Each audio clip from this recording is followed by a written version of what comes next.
Good morning, students. Today we will do our chapter number 12 and 13. तो आज हम जो हमारी बुक है एप्टीट्यूड स्किल उसका चैप्टर नंबर 12 एंड 13 करेंगे। तो इसमें आपको ब्लड रिलेशन आज मैं सिखाने वाली हूँ। तो ब्लड रिलेशन मीन्स हमारा किसके साथ क्या रिलेशन है ना। तो उसी के बारे में हम थोड़ा सा आज जानेंगे, उनसे रिलेटेड कुछ क्वेश्चंस करेंगे, राइट। तो यहाँ पर हमारा क्वेश्चन नंबर 1 है, following the questions are based on blood relation, read the statements and take the correct answer.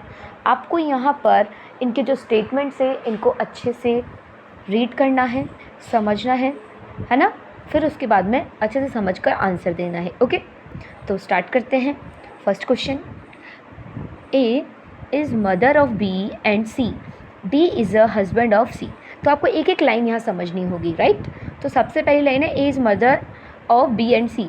तो ए जो है वो मदर है किसकी, बी और सी की, राइट। ए कौन है, ए है आपके पास में मदर, राइट। एंड डी जो है, D is husband of C. तो डी जो है वो सी का क्या है, तो ये जो डी है वो सी का हस्बैंड है, राइट। तो अब what is A to D, अब हमें बताना है कि ए डी का क्या होगा। तो देखो डी जो ए है वो डी की क्या लगेगी, ऑब्वियसली मदर इन लॉ, क्योंकि ए सी की बेटी है और ये उसका हस्बैंड है। तो डी ए का क्या हो गया, इसका तो मतलब ए डी की क्या हो गई, मदर इन लॉ, राइट। तो हम क्या करेंगे यहाँ पे, यहाँ हम टिक कर देंगे मदर इन लॉ पे, है ना। मदर इन लॉ के आगे हम कर देंगे टिक। तो मैंने यहाँ पे टिक कर दिया है, तो इसका करेक्ट ऑप्शन क्या हो गया, मदर इन लॉ। तो इस तरह से आपको ये क्वेश्चंस करने होते हैं। अब हम बात करते हैं क्वेश्चन नंबर 2 की। तो क्वेश्चन नंबर 2 में लिखा है, a man said to a lady, the son of your only brother is brother of my wife, what is the lady to the man. Okay, तो अब यहाँ हम इसे अच्छे से समझते हैं। तो देखो यहाँ पर एक लेडी है, सॉरी एक मैन है, एक मैन एक लेडी से बोलता है the son of your only brother. तो the son of your only brother. तो एक आदमी ने लेडी से बोला कि जो आपका ब्रदर है उसका इकलौता बेटा, है ना, only brother, the son, sorry इकलौता नहीं, the only brother, the son of your only brother, आप जो उसका भाई है उसका बेटा मीन्स सन, है ना, is brother of my wife, वो जो है वो क्या है, ब्रदर है मेरी वाइफ का, इस मैन की वाइफ का ब्रदर है। तो उस मैन की वाइफ का ब्रदर कौन है, उस लेडी के भाई का बेटा। तो रिलेशन क्या होगा यहाँ पे हमारे पास, sister of father in law, right. तो हमने यहाँ पे टिक कर दिया है। अब है हमारे पास next question, point to a person, Raman said, एक पर्सन की तरफ इशारा करते हुए रमन कहता है, his father is only son of my mother. ठीक है, तो रमन ने एक पर्सन की तरफ इशारा करते हुए क्या बोला कि जो इसके फादर हैं, इसके जो फादर हैं वो किसके बेटे हैं, मेरी मदर के बेटे हैं, राइट। तो आपको बताना है कि जो पर्सन है वो रमन से किस तरह से रिलेट करेगा। तो देखो रमन की हम बात करते हैं। पहले रमन ने एक आदमी से बोला हिज फादर इज़ ओनली सन, कि जो उसके फादर हैं उनका जो इकलौता बेटा है, सन, है ना, फादर का is the only son, sorry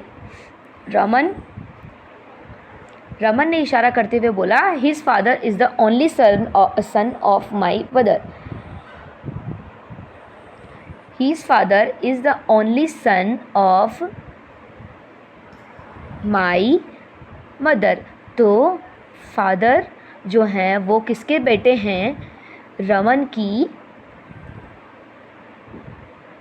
mummy, ठीक है।